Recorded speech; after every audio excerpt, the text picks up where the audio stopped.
Be my woman, girl. Be your man. Be my woman, girl. Be your man. You know what's really interesting about what's happening in America right now is that a lot of people don't seem to realize how dominoes connect, how one piece knocks another piece that knocks another piece, and in the end creates a giant wave. As African Americans have struggled to overcome injustice and achieve equality, their story has been told in many ways. How has music reflected that story and changed the course of American history? Human beings who were kidnapped from Africa, crowded into the hulls of sailing ships, and brought over to America, Brazil, and the Caribbean for that purpose.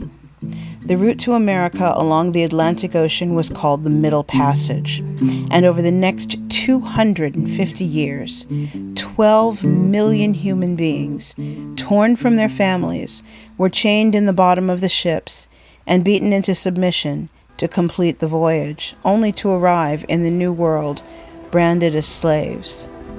Roughly 2 million of them did not survive this journey.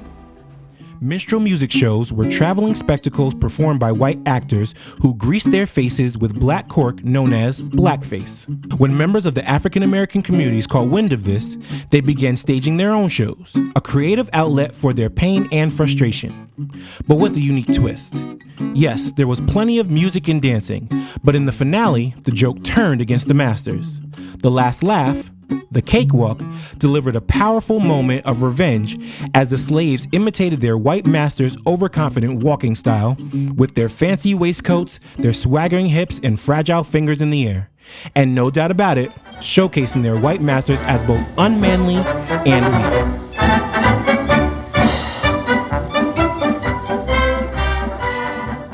In 1863, President Abraham Lincoln issued the Emancipation Proclamation. Now, can you imagine a time without internet or cell phones? The word trickled down slowly, deliberately. For the last remaining enslaved blacks in Galveston, Texas, the good news broke 2.5 years later. On June 19, 1865, word finally arrived. They had all been set free. What was coined as Juneteenth became the oldest nationally celebrated commemoration of slavery's end, known mostly today only among African Americans. In an effort to control the town, police falsely accused a black shoe shiner of assaulting a white woman, which spurred a devastating bloodbath. Mobs of white men attacked the town on the ground and from private aircraft, destroying 35-plus square blocks of the district. More than 10,000 African Americans were left homeless, over 6,000 wounded, and roughly 200 killed. Property damage totaled in the millions in today's money. Many simply left Tulsa, but many of those who stayed never spoke of the incident again. The Tulsa Massacre was simply left out of history books and news articles. Deep in the delta of Clarksdale, Mississippi, there was one place, Dockery Farms, that was home to many influential blues musicians like Elmore James, Muddy Waters, and B.B. King. Known as the grandfather of the blues, Charlie Patton was a wild man who would bang out a song with his guitar behind his back or lift it up to his mouth and pick out a tune with his teeth. His music lived on to influence Bob Dylan, Led Zeppelin, and the White Stripes. The Beatles, one of the most famous bands in the world, gained popularity from their driving blues sound. Listen for it in their hit, A Hard Day's Night. It's been a hard day's night, and I've been working like a dog. It's been a hard day's night. Nina Simone became the voice of empowerment for millions of young African American students. To find that I could fly, I'd soar to the sun and look down. Sidney Lumet's 1970 documentary, King, a filmed record, Montgomery to Memphis, tells of the riots and protests that spread throughout the country as the music of empowerment unified the people and the cause. Then, throughout the 70s and into the 80s, there were new R&B and pop artists branching into their own. In 1974, Chaka Khan released her hit, Tell Me Something Good.